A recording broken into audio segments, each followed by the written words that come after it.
रामराव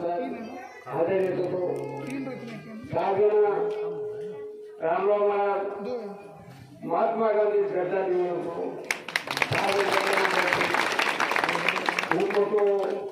साहब बापू बात मानतो तो लाड़ी बारी मामला तो कहीं तो मैं ड्यूटी में कोई प्रोग्राम की तो साहब बापू सरो हेलीकॉप्टर देने लो साहब बापू भविष्यवादी मानतो बापू बापू खूब मोठे काम की करत साहेब दूसरी बात आप तो पौरा विकास किए के जाके 200 लाख रुपये 25-30 कोटी रुपये भाटा साहब बापू लगा इंजीनियर वो भटार का काम शुरू करी काम सारो करी साहब ने हाथ जोड़ना विनती सर बापू को भटाला देवो साहब खूब मोठे विश्वास होतो साहब जाऊ द्या उद्याला त्या कार्यक्रमाला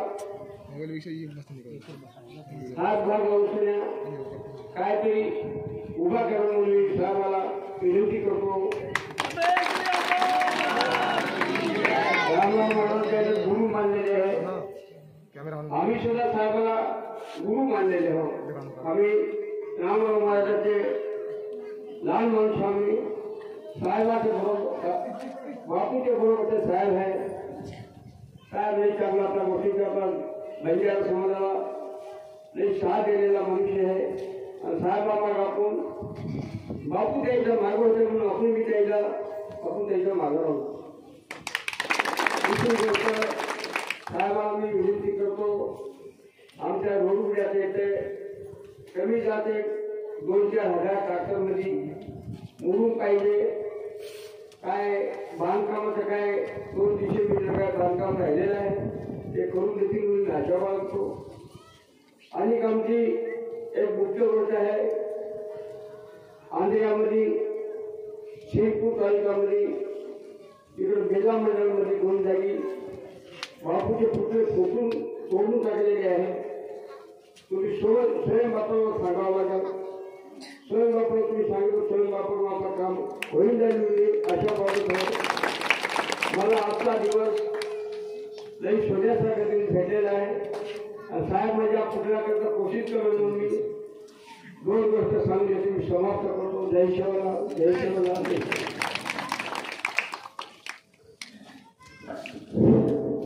भैया माननीय प्रेमसिंग महाराजांची खूप इच्छा होती की आला आणि त्यांची जी मागणी आहे ते आपल्या पुढे मागणी हे कराल असे माझी इच्छा आहे माननीय महेशभाऊ जोगते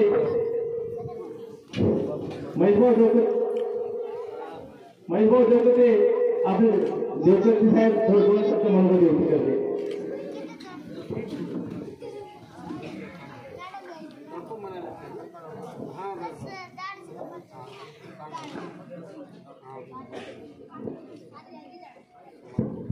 आजच्या या नगरवाडीतील कार्यक्रमाप्रसंगी आपले गुरुवर्य आमचे प्रेरणास्थान प्रेमसिंग महाराजजी तसेच या कार्यक्रमाला उपस्थित माजी केंद्रीय गृह राज्यमंत्री नामदार हंसराज बिहारीजी तसेच इतर जमलेले सर्व गावकरी तर आजचा हा कार्यक्रम निर्वाहित आयोजित केला महाराजांचं योगदान गावकऱ्यांनी परिश्रम करून या गावामध्ये आपल्या माध्यमातून सामाजिक सभागृहाची प्रत्येक आपल्या तालुक्यामध्ये अनेक गावामध्ये आपण खासदार निधी असेल आमदार निधी असेल 25-15 असेल अशा अनेक गावांना निधी उपलब्ध करून आपण सामाजिक सभागृह बांधून दिले त्यांचं एक औचित्य साधून या गावांनी मूर्ती स्थापनेचा कार्यक्रम ठेवला आपण आज आपल्या सुद्धा मी या सर्व समाजावतीनं या नगरीमध्ये हार्दिक स्वागत करतो अनेक वर्षापासून महाराजांनी सांगितले महाराज प्रत्येक वेळेस आम्हाला कोणत्या ना कोणत्या कार्यक्रमाच्या निमित्ताने सांगत असतात किंवा तालुक्यामध्ये समाजासाठी हे झालं पाहिजे तालुक्यात समाजासाठी समाजाची सभागृह झाले पाहिजे तालुक्यात समाजासाठी वाटणारी उभा केली पाहिजे एवढं महाराज फक्त भावभक्तीने सांगतात महाराज या समाजातील आपण शिक्षित कसं झालं म्हणजे मुलगा झाला पाहिजे लोक कशी काय उन्नती केली पाहिजे यासाठी सुद्धा प्रेमसिंग महाराज प्रयत्न सांगतात आणि त्यांचं सुद्धा आम्ही असतो गेल्या अनेक आपण पाहिलं की तालुक्यामध्ये वाचनाची उपलब्धता अनेक प्रकारामध्ये होत आहे. आपण त्यांची धोंडावलेला कार्यक्रम झाला, त्यामध्ये बंजारा समाजाच्या वतीनं चव्हाण साहेब आहेत, त्यांनी सुद्धा वाचनाची निर्मिती केली. म्हणजे असे नवीन संकल्प करून आम्हाला कुठे पुढे द्यायचं आहे. फक्त इतिहास पाठवून न थांबता आम्हाला कुठे तालुक्यातून आमच्या समाजातून शिक्षित वर्ग बाहेर काढतात. त्या शिक्षित वर्गाच्या माध्यमातून आम्हाला विकास करून घ्यायचा आहे. हीच खरी विकास गंगा आदरणीय हंसराजबाईच्या माध्यमातून आम्ही तुला सगळ्यांना सांगत असतो. आणि तालुक्यामध्ये फिरत असताना प्रत्येक विकासात्मक काम हे फक्त आपण रोड केले, नाल्या केले होणार नाही, तर आम्हाला कुठल्याही गावाचा विकास केला पाहिजे. त्या विकासाच्या माध्यमातून आमचा समाज विकसित झाला पाहिजे, समाजाच्या माध्यमातून आमचं घर विकसित झालं पाहिजे. ही संकल्पना घेऊन आम्ही काम करतो. या तालुक्यामध्ये प्रत्येक क्षणी आतापर्यंत जेवढे काम झाले याच्या सुपारीकडे सुद्धा बापूच्या माध्यमातून आपण काम करण्याचा, हंसराजबाईच्या माध्यमातून काम करण्याचा प्रयत्न नक्कीच करू. मी एवढंच बोलतो. आमचा शाळेपर्यंत सत्कार केला, त्यामुळे आम्ही त्याचं आयोजकांचं सुद्धा धन्यवाद मानतो. हंसराजबाईच्या माध्यमातून पाहिलं असेल की अनेक वर्षापासून आदरणीय रामरावजी महाराज यांच्या बरोबर ते आदर्श म्हणजे रामराव महाराजांना प्रत्येक क्षणोक्षणी हंसराजबाई साथ दिली. हंसराजबाई जेव्हा रामराव महाराजांनी सांगितलं की हे भैया पहिलंच पाहिजे, त्या प्रसंगाला भैया कधीही राहून आले. तुम्ही पाहिलं असेल योगा उद्याचा कार्यक्रम असेल की असे अनेक कार्यक्रम माननीय रामराव महाराजांच्या मार्गदर्शकाने हंसराजबाई यांनी पूर्ण केलेले आहेत. म्हणून भैयाचं सुद्धा मी या समाजा वतीने, तालुक्या वतीने खूप खूप आभार मानतो. आणि जे आम्हाला आयोजकांनी बोलण्याची संधी दिली त्याबद्दल त्यांचे सुद्धा आभार मानून इथे थांबतो. जय हिंद, जय महाराज. बोलो रामराव महाराज की जय. शिवलाल. माननीय भाऊ चांगले मनोगत केले, धन्यवाद. माननीय हंसराजी आई साहेबांना आज निवडणूक आहे, त्या संदर्भात खूप दौरा व्यस्त आहे, पण माननीय प्रेमसिंग महाराजांच्या विनंती आग्रहास्तव माननीय हंसराजाई साहेबांनी इथे वेळ दिली आहे. यानंतर माननीय हंसराजाई साहेबांनी विनंती करतो की या आमच्या समाज बांधवांना थोडं 2 शब्द बोला.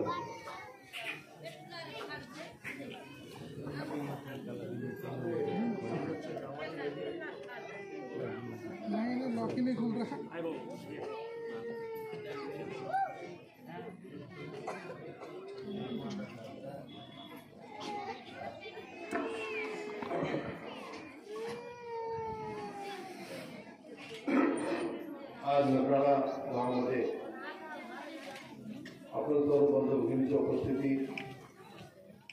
आपल्या सगळ्यांना आशीर्वाद देण्याकरता आलेले आपले धर्मगुरू, समाजाचे मार्गदर्शक, त्यांच्या आमची पण श्रद्धा आहे श्रद्धेय प्रेमचंदजी महाराज, त्यांच्या उपस्थितीमध्ये आज कालपर्यंत मी त्यांना भेटत होतो, आशीर्वाद घेतो. प्रत्यक्ष ते जिवंत असतात असे आम्हाला सगळ्यांना, त्यांना बाबू महाराज म्हणायचे आपण लोक, असे रामराव बापू महाराज हे आपल्यात नाही जातात. आणि माझं दुर्दैवाने मी त्यांना जिवंत आशीर्वाद घेतला, मग ते आज त्यांच्या मूर्तीचा मी आशीर्वाद घ्यायला या ठिकाणी आलो. त्याची मूर्ती स्थापना करावी लागली, ते आपल्यात नाही. त्याच्या मूर्ती स्थापना, सामाजिक सभागृह आणि आपल्या सगळ्यांना उपस्थिती कार्यक्रम होत असताना आमचे सहकारी सुरेश केंद्रे सर्व मंडळी आमचे नेताजी आणि मला वाटते कालपासून 25 संपलेले राजेश ठीक आहे असे फोन करून मला बोलव, आग्रहानं बोलव. मी आपला आभारी आहे. मी आदरणीय प्रेमसिंग महाराजचा आशीर्वाद घेतला, लग्नाचे मातेचा पण आशीर्वाद घेऊन आपल्यासमोर उभा आहे. मला आपल्या बांधवांमध्ये भगिनीने अनेकदा मागच्या निवडणुकीमध्ये रामराव महाराज आपल्या युतीला आले होते, तेव्हा पण मी आलो. त्याची व्यवस्था केलेली असेल, परंतु तुमच्या आग्रहाने केली आणि त्यांना बघण्याकरता आपला फार उत्साह असतो. त्यांना फक्त युतीत नाही किंवा महाराष्ट्र नाही, अख्ख्या देशामध्ये महाराष्ट्र अनेक शिक्षक समाजातच नाही तर अन्य समाजातही होते. विद्यापीठ दिल्लीमध्ये गेलो होतो तेव्हा कार्यक्रम झाला होता. कित्येक राज्यातून त्या ठिकाणी रामराव महाराजच्या कार्यक्रमाला लोक उपस्थित. तिथे खासदार आहेत उमेश जाधव त्यांनी यामध्ये खूप मोठा विचार केला. म्हणजे एकूण समाजात महाराष्ट्रातच नाही तर समाजातच नाही तर अन्य वर्गातही आपल्या महाराजांचा प्रभाव होता, बाबांचा प्रभाव होता. विचार असतो एक त्यागी व्यक्तित्व आजच्या काळातल्या ते या विशाल संस्कारांमध्ये ते संस्कृत अशा संस्थांमध्ये मिळतो. पण त्यांच्या प्रतिमेचे या ठिकाणी लोकार्पण आपल्या देशाकडे झालेलं आहे. मला फार आनंद आहे की आपल्या वर्ष निवडून आला. मी आपल्या समाजात जमवून असतो तसंच समाजातील लोकांची फार जवळून आहे आणि आपल्या काय गरजा आहे. आपली मेहनती समाज शेतकरी समाज आहे आणि सोबतच ज्ञानी आहे, अज्ञानी नाही. महिलांपासून पुरुष शेती करतात. माझी मुलाची जाणीव पूर्ण आहे. त्या देशामध्ये खरा शेतकरी कोण? खरा शेतकरी महिला आहे. अधिक काळ महिला शेतामध्ये राबतात, माणसांपेक्षा जास्त राबतात, काम करतात. आणि आपल्याही समाजामध्ये महिलांची शेतीवर खूप मेहनत आहे. अशा प्रकारे आपलं जीवन कार्य चालू आहे, जीवनमान चालू आहे, उत्पादन चालू आहे. धार्मिक अध्यात्म यापासून आपण दूर नाही. म्हणून आता धर्मवाद नाही. आपले जिथे धर्मगुरू होऊन होतात आज आपल्या समक्ष सध्या पेन्सिंग महाराज आहे. काल म्हणजे मला याचा फार ही संस्कृती फार आवडते की आपल्यापेक्षा कोणीतरी आपला गुरु शाळेतच नाही समाजाचे आपण त्या गुरु स्थान देऊन आपण जगतो. त्याचा अर्थ असा आहे की ही आपण गुरु पूजन करणारी मंडळी आहोत. ही देशाची संस्कृती आहे आणि या महान संस्कृतीमध्ये आपला समाज या भक्तीवर देवभक्त देवीभक्त आहे. ही आपल्या धर्मीयांची हिंदू धर्माची ताकद आहे, गावात आहे आणि संस्कृती जपून करणं हे फार जरुरी आहे. देशाची ओळख संस्कृती असते, संस्कार असतात, राहणीमान असतात, भाषा बोली असते. ही देशाची ओळख असते. म्हणून ही देवभूमी आहे. 33 कोटी देव होऊन गेले देशात आपण आहे आणि या 33 कोटी देवांच्या देशामध्ये संत भूमी आहे. हे संत संख्या संपत नाही. म्हणून आपले संत बापू महाराज आकारात नाही. आता संत म्हणजे कोण? ते घरदार सोडून तुळशी पद्धत होऊन बाहेर निघतात. प्रेमसिंग महाराजांसारखे ते आज म्हणजे ते संतच आहे. या संतांपासून विचार करून आपण जगायचं असतं. आपण आपल्या लहान मुलांना आणलं, मला मुलींना आणलं. याचा अर्थ असा आहे की आपण याचे संस्कार देत आहात. भारतीय संस्कार, हिंदू संस्कार, समाजाचे संस्कार ही परंपरा जीवन करावी लागणार आहे. आपण अध्यात्म याला महत्व देऊन पश्चिमात्र आपण नाकारले म्हणून आपल्या समाजाचे आदर व्यक्त करतो. आदरणीय प्रेमसिंगजी महाराज आपल्या समक्ष बोलताना अजून बोलते त्यांना पुढचा कार्यक्रम मला माहीत नाही. त्यांनी आपल्यामध्ये त्याचा आशीर्वाद घेतला, आपलं दर्शन घेतलं. काही कामं मला सांगितली, काही कामं केली असतील, ती अजून काही कामं करायची. देशामध्ये प्रधानमंत्री मोदीचं सरकार आहे, देशभक्ताचं सरकार आहे, ते संस्कृती भक्त आहे. अशा प्रधानमंत्री नेतृत्वामध्ये आपण समोर जाणारच. गरिबी संपणार आणि गरिबी संपवण्याकरता तर त्यांनी MSP किती वाढवून दिला. अन्नाचे भाव वाढवले, कापसाचे भाव वाढले, सोयाबीनचे भाव वाढले, तुरीचे भाव वाढले. ही जी MSP वाढलेली आहे इथूनच आपली गरिबी संपेल. आम्ही ते स्वप्न पाहतो. एक ना एक दिवस शेतकरी कर्ज घ्यावं लागणार आहे तर सक्षम झाला पाहिजे हे स्वप्न प्रधानमंत्री पाहतात. मी बघितलं 2300 रुपयाचे तुरी, 2600 रुपये तुरीचा भाव होता. आज 58 भाव 6000 भावानं सुरू झाले. 40-39 भाव होता कापसाचा, आज 58 भाव आहे कापसाला. विचार करा सरकार किती चांगलं काम करतं. विचार कसा करतो. कोरोना काळामध्ये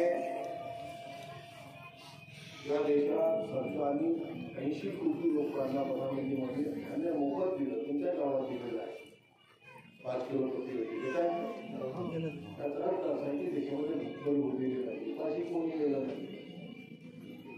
या राजाला स्थान आहे आपल्या संस्कृतीमध्ये, समाजामध्ये. साधू संत काय म्हणतात की ज्या राज्यामध्ये प्रजा उपाशी झोपत नाही तो खरा राजा. हे आपल्या संस्कार आपल्याला आहे, ही संस्कृती आपली. म्हणून प्रत्येक चूल पेटली पाहिजे. चूल प्रधानमंत्री पेटवली, कोणाला उपाशी होऊ दिलं नाही. 8 महिन्यापासून देशातील लोकांना प्रति व्यक्ती 5 किलो धान्य देणं मामूली होणार नाही. म्हणून राज्य तुमचं आहे. त्याचं कारण अशा संस्थांपासून ते संस्कार घेतलेले आहेत प्रधानमंत्री. ही भारतीय संस्कृती, हिंदू संस्कृती जपून करणारा हा प्रधानमंत्री आहे. सगळ्यांना या कार्यक्रमानिमित्त शुभेच्छा. दिवाळी निमित्त पण शुभेच्छा. भविष्यामध्ये मला काही महाजनी कामं सांगितली, मी नक्कीच त्याचा पूर्ण प्रयत्न करेन. मी माहूरगडला जायचं तर त्यांना म्हटलं मी येणार आहे, या महिन्यातच येतो, मी जाणार आहे तुळजाभवानीच्या दर्शनाला. तर माहूर मार्गे जात असताना नक्कीच महाराजांच्या आश्रमातील एक मठाचं एक दर्शन घेईन त्यांचे. आणि तिथे पण अडचणी काय ते जाणून घेईन. सरकार केंद्रात आपला आणि काही आपला खातं आपले आहेत, काही ना काही माझ्या काही त्या पहाडावर जशी गाव आहेत ना तुमची, प्रत्येक गावाला रस्ते बांधण्याचा आपण संकल्प केला. आम्ही गृहमंत्री म्हणून मंत्रालयात असताना नक्षलग्रस्त भागाचा फंड आपण 50 कोटी या भागात आणलेला आहे. 50 कोटी आणि सुरेश केंद्रीयला माहिती आहे, अनेकांना माहिती आहे, स्वतःला माहिती आहे. हा पहाडावर आता 1 वर्षामध्ये पूर्ण पहाड रस्त्यावर होऊन झाले. एकही गाव असं राहणार नाही की त्या ठिकाणी मोठे रस्ते नाही. मोठमोठे रस्ते होत आहेत, चिल्लर रस्ते होत नाही. 50 कोटी रुपये आले म्हणजे कधी पैसा आलेला नाही, फक्त ड्युटी करतात भागातील लोक. प्रयत्न करू अजून काही आणण्याचा. सगळ्यांना शुभेच्छा. मला जायचं आहे लवकर. होतं आपल्या सगळ्यांना भेटून मला आनंद झालेला आहे. सगळ्यांना पुन्हा शुभेच्छा. आपला आशीर्वाद घेतो, देवीचा आशीर्वाद घेतो, आपला महाराजांचा आशीर्वाद घेतो. आता त्यांची महाराजांच्या भेटीला सुद्धा जाईन, त्यांचा आशीर्वाद घेतो. धन्यवाद. धन्यवाद भैया. आपण 15 फेब्रुवारी आणि प्रिन्सिप महाराज आपल्या डॉक्टर रामराव महाराज तुम्ही स्वतः दिल्लीमध्ये माननीय मोदीजीकडे सेवालाल महाराज यांच्या जयंतीसमोर तुम्ही मोदीजीकडे गेले होते ते मला आठवतं. 15 फेब्रुवारी 2020 भैया